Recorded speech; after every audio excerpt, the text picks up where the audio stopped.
How to have a flat belly fast. This question came through on Instagram, but it's a little too detailed to cram the answer into a 1 minute reels. But I've got you. I absolutely can give you some tips to help your belly flatten fast, along with some that will just keep working over time.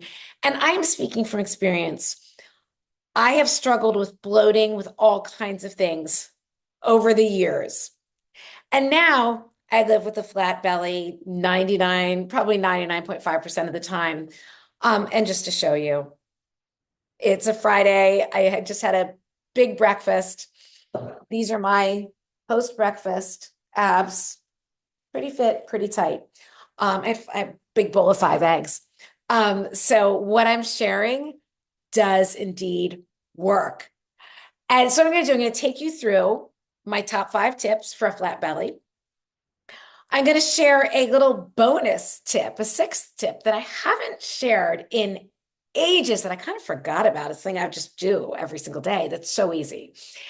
And then I'm going to share exactly what I would focus on to make this happen fast, or you could literally see a difference in days, because that's what we want, right? We want to see that this stuff is working. And then some of it does compound over time. So let's dive in. Here are my top 5 tips for a flat belly, flat tummy, flat abs, tight core, whatever you want to call it. Number 1, and you know I was going to say this, prioritize protein and produce, but we're really going to dive into how you need to do this for a flat belly. So when I say prioritize protein and produce, I mean the protein comes first. Build your meals around high quality protein dense foods that are high in protein while being relatively low in calories. We are talking lean ground beef, chicken and turkey, fish, eggs, maybe some low fat dairy, but not if dairy gives you gas or anything, because that's not going to help. So you're building your meals around high quality protein. The protein is coming first. I can't stress that enough. You are filling in with colorful fruits and veggies. We're going to get a little more specific on that as we go on. But because let's just say if some of those make you bloated, you're not going to be eating them. So examples, a big burger, no bun, with a small salad on the side, or some cooked veggies, maybe even a little baked potato. Instead of what most people would think, which is the big salad, people talk about their big ass salad with a little dinky piece of chicken on top. Think small salad, double protein. You want to build your meals around the protein. This is what is going to help you build and maintain your lean muscle mass so you're toned. It's also going to eliminate cravings, give you better energy, all of the things. But you really want to focus on that protein first. That's going to keep you really satiated. You do not need to fill up on the fruits and veggies. They are wonderful. They are nutrient dense. They're giving you valuable antioxidants, but the protein is the focus here. So prioritize protein and produce. And if you're really looking to lose weight, feel your best, all of the things, I'd be aiming for 1 gram of protein per pound of ideal body weight. So for example, say right now you weigh 150, your goal is 140. I'd be aiming for at least 140 grams of protein a day. That's not just a weight loss tip, that's a life tip. I've been eating this way for years. I'm not looking to lose weight. This is what helps me pretty much effortlessly maintain a lean muscular physique at 58, 5 years post-menopause. What you are putting into your body, I can't stress this enough, is going to have the biggest impact on your body composition. And quick little plug for my cookbook, Happier, Healthier, and Hotter, high protein, low calorie, bikini friendly recipes. It's a digital download. This is my printed copy. You can grab this in my YouTube profile. This really spells out the whole protein and produce thing for you. Okay, number 2, cut the crappy processed carbs, but you knew that, right? They are not doing you any favors. So we're talking anything made out of flour. And I'm gonna get a little harsh here.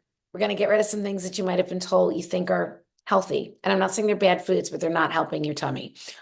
So of course the obvious, the breads, the pastas, the cakes, the cookies, all those things. You want a flat belly?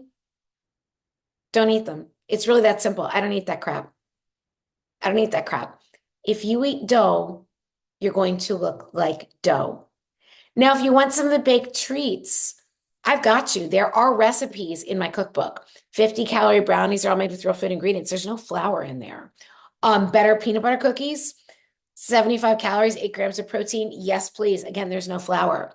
Um, I'm even going to say, I would, if you were really looking for the flat belly, I'd be staying away from the healthy pastas, even the lower carb pastas, the lentil pasta, all of that stuff. It's still kind of heavy and dense. Um, the baked goods made out of the keto or low carb baked goods made out of almond flour and stuff like that. You're treading a fine line. I find those nut flours are really easy to overconsume. They can be bloating. In fact, nuts can be bloating for some people. So I would just watch all of that stuff. Again, you said you wanted to, if you want a flat belly fast, this is what's going to make the difference. Okay, number 3, banish the bloat. So if there are foods that make you bloated, just don't eat them, especially if you want a flat belly fast. So for example, I love some low-fat dairy to boost your protein, things like Greek yogurt or cottage cheese. But if dairy makes you bloated, I wouldn't go to those. Cruciferous veggies are amazing, loaded with nutrients. We're talking broccoli, cauliflower, kale, all of those things, cabbage. But they make some people bloated, including me. It doesn't mean I never eat them, but I watch the quantities and the preparation. For me, like when they're roasted, that tends to concentrate things and really make me bloated. Let's just say, if I'm taking bikini pictures the next morning, I'm not eating a big old plate of roasted broccoli the night before. So I don't even care if it's a healthy food. Like healthy, first of all, healthy for one person doesn't mean it's healthy for everybody. But also any of those foods that make you bloated, grapes make me gassy. If a food is making you gassy, your body is having a hard time breaking it down and digesting it. And that should be telling you something. So anything that makes you gassy, you want a flat belly, just stop eating it. Like, why are you being uncomfortable and stinky? What, I mean, we're not available for this. And then, of course, it goes without saying that includes the processed carbs. Those things you just know make you bloated. Number 4, hydrate between meals. I used to say don't drink while you eat, but that made people think they couldn't even have a sip. What I mean is do the bulk of your hydration in between your meals.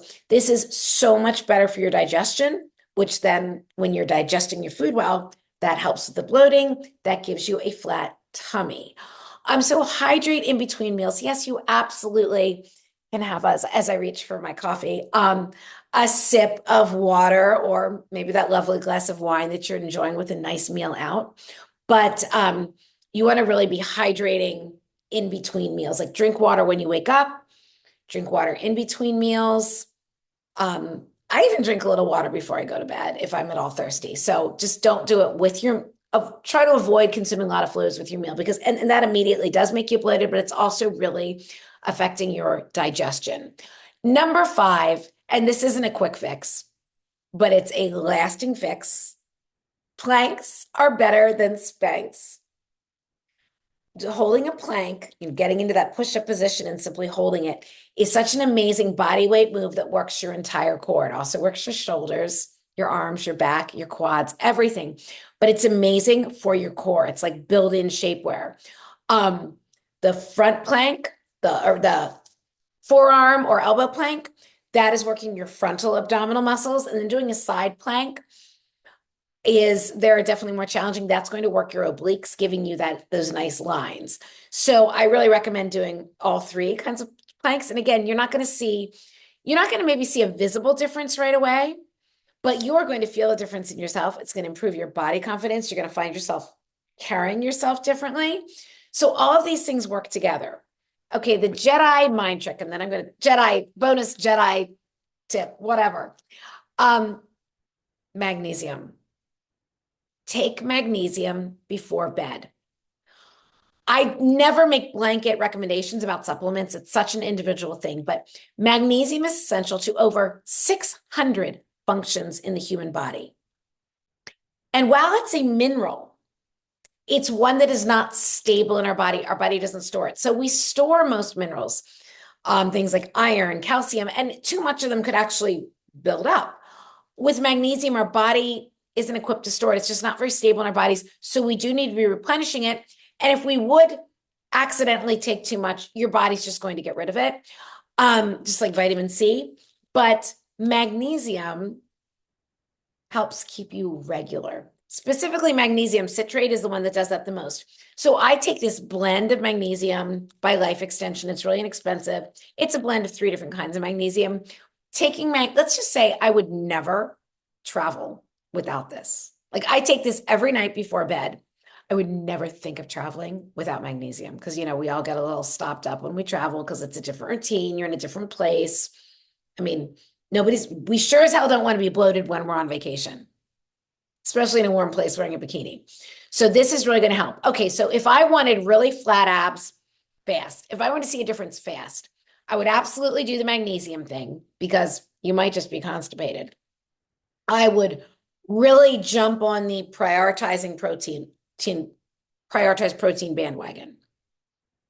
I would completely eliminate processed carbs and I would just watch. You do not need, and you're going to see this as you start prioritizing protein, eating the protein first. Fruits and veggies are amazing for us, but you don't need to be eating them in giant quantities. You do not need the big ass salad. And I realize that goes against what a lot of people are saying. But I would just watch those portions. You don't need a lot of bulk. I'd also be really working on my digestion, really chewing my food well, taking my time, making sure I'm not feeling overstuffed. You want to be satisfied after a meal, not full. So these tips can absolutely help you get a flat belly fast. By eliminating those crappy processed carbs, you could literally start to see a difference in 24 hours. I'm not kidding you. Doing that and kind of, doing all the things together, they're going to work. The planks, building that muscle, that's going to take longer, but it is so worth it. So these are tips. Yes, you can get a flat belly fast, and then you can get to the point where your belly's just flat all the time, and you're not asking for flat belly tips because you just have a flat belly. And speaking from experience, and as someone who used to be really, really bloated, a lot of the time, literally distended belly, having a flat belly every day, being bikini ready every day, that's a whole new level of confidence. And that's what I want for you. So I am so grateful that you're here. Thank you for watching these videos. If you like my content here on YouTube, I would be so honored if you subscribe. I'd be even more honored if you spread the word, tell your friends, share on your social media. I feel like this YouTube gives me an opportunity to get really usable information out there that you can take and run with. Hope you are having an amazing day, and I'll be back again soon.